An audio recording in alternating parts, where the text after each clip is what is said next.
Hey, it's your guy Tyrrell back with the interviews. In today's video, we're going to break down how Juventus moved one step closer to another Serie A title by comfortably defeating Lazio. When we break down the game and we do look at the board, we have Juve in a 4-3-3, and we ended up seeing Lazio play in their traditional 3-5-2. When we break down this game and we do look at the key aspects and the key tactical traits, what we end up seeing was that one, Paulo and Dybala was Juventus's key player. Two, they were hardly phased due to their good pressing. And three, there were other key players here that helped create space for Dybala as he was able to dictate this game. When we look at Juventus as they look to press from the front, what you ended up seeing was that you had the front three closing the three center backs. And then out in those wider areas, you would see Cuadrado and Alexandro push forward, and then you would have the midfield battle set. You would see Rabiot against Milinkovic-Savic, and then on the opposite side, you would see Ramsey stepping out into the path of Parolo.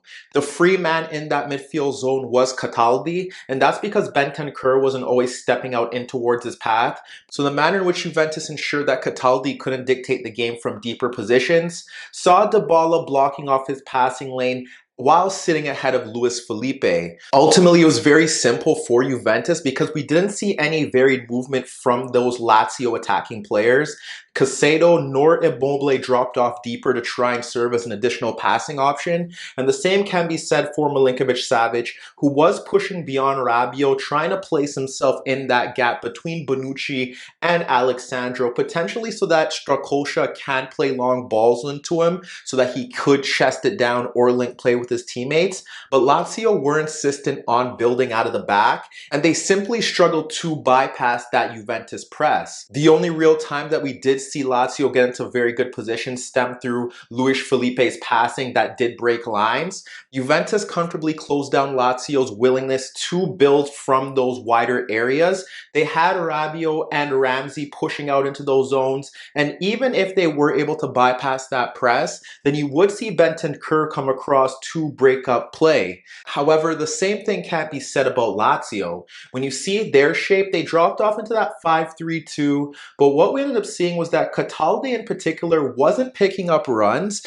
and he was often pushing them out into the path of the center backs. For instance, you would see Ramsey making runs off Cataldi and Parolo and breaking into that space ahead of Acerbi and Luiz Felipe. He would sometimes occupy himself in those zones, and he would make runs in beyond Acerbi into the path of right half space. But as you could see, although he was getting into good positions for himself, he was also capable of making those darting runs in between that Lazio backline to help Douglas Costa cut across and then create space for his teammates. So Ramsey was consistently getting forward into advanced positions, and when we look across that Juventus pitch, you ended up seeing other players playing a key part. You had Douglas Costa consistently receiving the ball in that right channel, and you ended up seeing Parolo and Anderson shifting over to try and create a 1v2.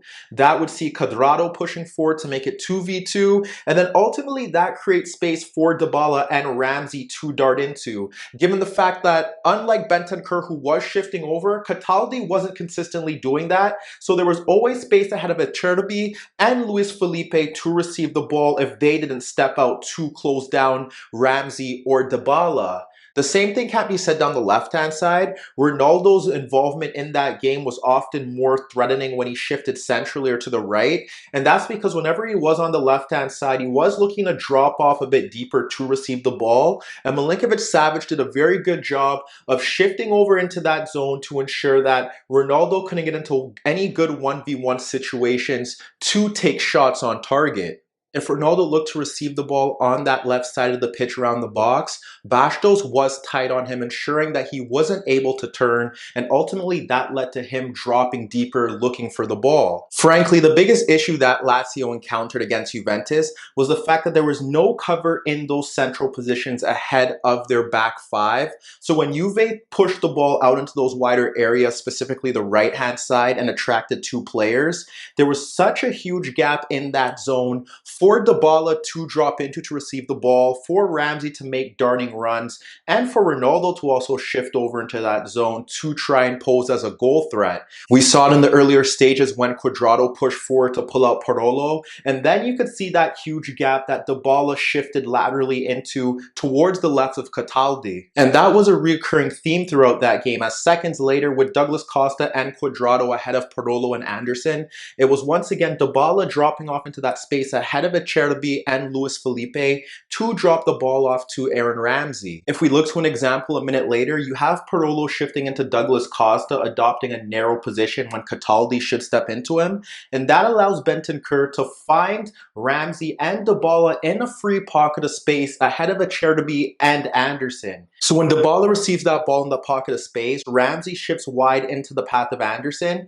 and that's when you see Ronaldo making the darting run between Luiz Felipe and Acerbi, and Dybala trying to play him free on goal by trying to split Anderson and Acerbi, but that pass is blocked out. Shortly after that, you witness Douglas Costa from that right touchline ahead of Anderson and Parolo playing a reverse splitting pass into the path of Dybala ahead of Bastos.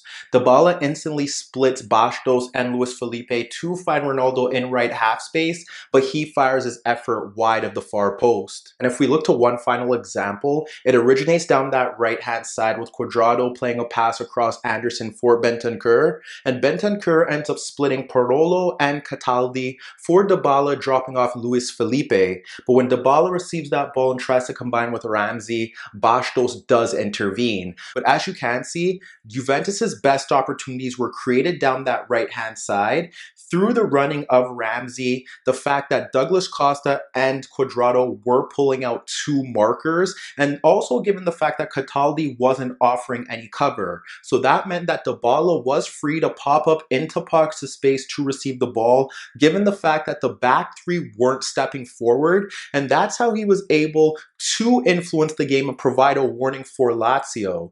Lazio may feel that perhaps they could have went into halftime up 1-0 following Immobile hitting the post, but heading into that second half, Dybala's influence took over the game. What you ended up seeing initially was you had Cuadrado and Douglas Costa once again receiving the ball and forcing Parolo and Anderson to shift over. Cuadrado's underlapping run pulled out Acerbi, and Cataldi ended up shifting into the path of Ramsey, which left a free lane for Douglas Costa to find Dybala in that pocket of space between the lines. And that led to Dybala holding off Acerbi and Luiz Felipe to force Strakosha into a save, and Ronaldo nearly tapped in the rebound. And minutes later, Juventus were able to take the lead, and the manner in which they won that penalty epitomized the contrast in how both sides look to approach the game defensively. You see Cataldi and Bastos help out Luiz Felipe, but none of them get tight on Dybala, allowing him to turn towards his left and play the ball into that channel for Rabiot. And minutes later was Dybala and Ronaldo's pressing that forced Luiz Felipe into a mistake that saw Ronaldo double Juventus's lead. But as you can see, Juventus deserve a lot of credit for limiting Lazio's overall attacking play, and going forward, specifically down that right-hand side, they were able to dominate the game through the movement of Douglas Costa and Cuadrado, which pulled markers towards them, Aaron Ramsey's forward adventurous movement in towards the box and ahead of that Lazio back three, and then Dybala finding that space based off the fact that no Lazio players were picking him up. He warned them in the first half by creating some half chances, and in the second half he was ruthless and decisive, and ultimately he pushes Juventus one step closer to another Scudetto. Hi everybody, thanks for watching, and subscribe here for your latest tactical analysis and daily commentary on the InnerViews show. And if that wasn't enough, don't forget you could find more organic, unfiltered soccer/football analysis on the InnerViews podcast, the best soccer/football podcast in the world, available on iTunes, Spotify, iHeartRadio, Spreaker, and any Android apps on your Android devices.